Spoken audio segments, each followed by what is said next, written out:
حضرت عبداللہ بن حذافہ جہاد کر رہے تھے، روم کے عیسائیوں نے گرفتار کر لیا، 1000 آدمی نے مل کے پکڑا، گرفتار نہیں ہوتے تھے صحابی، 1000 آدمی نے گھیرا ڈالا، گرفتار کر کے لے گئے، اور جب بادشاہ کے سامنے گئے تو وزیر کہنے لگا بادشاہ بندہ بڑے کام کا ہے، اگر ہمارے قابو آ گیا تو فائدہ دے گا، صحابی ہیں حضرت عبداللہ بن حذافہ، حضرت فاروق اعظم کا زمانہ ہے، اگر قابو آ گیا تو فائدہ دے گا۔ بادشاہ کہنے لگا کیوں، کیا خوبی ہے؟ کہنے لگے ہم 1000 آدمی تھے، یہ اکیلا قابو نہیں آ رہا تھا، 1000 آدمی تھے، اگر ہماری فوج میں شامل ہو گیا تو بہت بڑا جرنیل ملے گا۔ بادشاہ کہنے لگا کوئی مسئلہ نہیں، 2-3 چیزیں ہوتی ہیں بندے کو خریدنے کے لیے، خرید لیتے ہیں۔ بادشاہ کہنے لگا عبداللہ جتنی دولت تجھے چاہیے میں تجھے دے دیتا ہوں، میرے لشکر میں آ جا، معاذ اللہ اسلام چھوڑ دے۔ حضرت عبداللہ بن حذافہ کیا فرماتے ہیں بڑا تو بیوقوف ہے، میں نے دولت کمانی ہوتی تو مدینے میں بیٹھ کے تجارت کرتا، میں دولت کمانے نہیں نکلا، میں تو رسول اللہ کی رضا کمانے کے لیے نکلا ہوا ہوں۔ دولت کمانی ہوتی تو کسی مارکیٹ میں ہوتا، میدان میں آنا تھا، شہادت ہے مطلوب مقصود مومن، نہ مال غنیمت نہ کشور کشائی، یہ دولت تو لونڈی ہے رسول اللہ کے دروازے کی، یہ تو پیچھے پیچھے پھرتی ہے نبی پاک کے غلاموں، یہ کمانی ہوتی تو میں کسی مارکیٹ میں ہوتا، میدان میں تھوڑا ہوتا۔ عبداللہ بن حذافہ سے دوسری چال چلی، کہنے لگے میاں عہدہ جو تجھے چاہیے، میں بادشاہ ہوں، میرے نیچے جو عہدہ تو کہے گا وہ تجھے مل جائے گا۔ حضرت عبداللہ بن حذافہ کہنے لگے شاید تجھے پتہ نہیں میری تعریف کیا ہے، شاید تو جانتا نہیں میری تعریف کیا ہے۔ کہا صاحب کی کیا تعریف ہے؟ کہنے لگے میں رسول اللہ کا صحابی ہوں، اور کائنات میں سب سے بڑا عہدہ مصطفیٰ کے صحابی ہونے کا عہدہ ہے۔ صحابہ وہ صحابہ تھے جن کی ہر صبح عید ہوتی تھی، خدا کا قرب حاصل تھا، نبی کی دید ہوتی تھی۔ فرمایا میں نے حضور کے جلوے دیکھے ہوئے ہیں، مجھے عہدے کی ضرورت ہی نہیں، اور میں نے عہدہ لینا ہوتا تو میں سیاست کرتا، میں تو شہادت لینے نکلا ہوں میدان میں، عہدے کا میں نے کیا کرنا ہے؟ اب بادشاہ کہنے لگا اسے قتل کر دو۔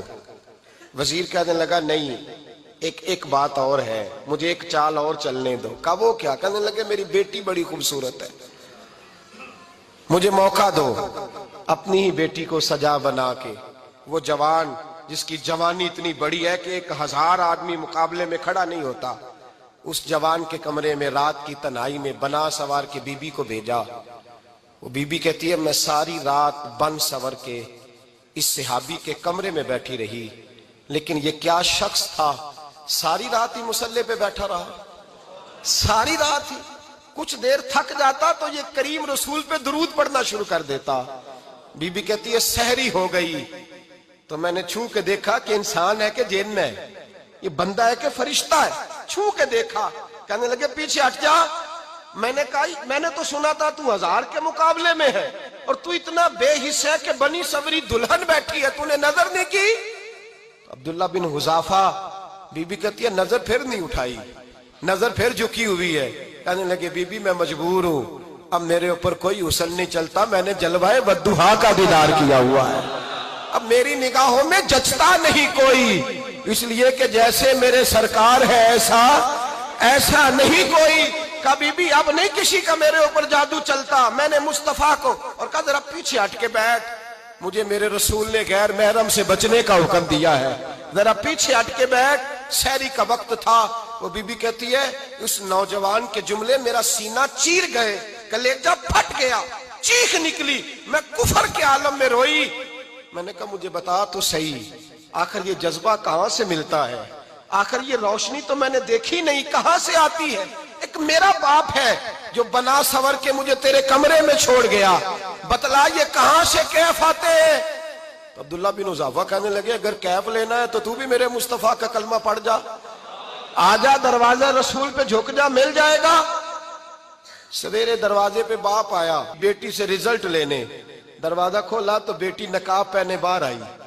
باپ کہنے لگا کیا بنا؟ کہنے لگی پیچھے ہٹ جا، تو غیر محرم ہے، کافر ہے، میں مسلمان ہوں۔ اس نے کہا کیا ہوا؟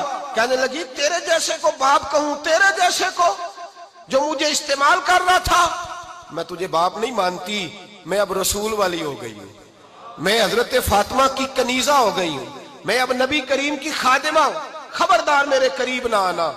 یہ دعو بھی ناکام ہوا۔ اب حضرت عبداللہ بن حذافہ کے سامنے موت کھڑی کی، ایک کڑا میں تیل گرم کیا، کہنے لگے تجھے اس میں جلایا جائے گا۔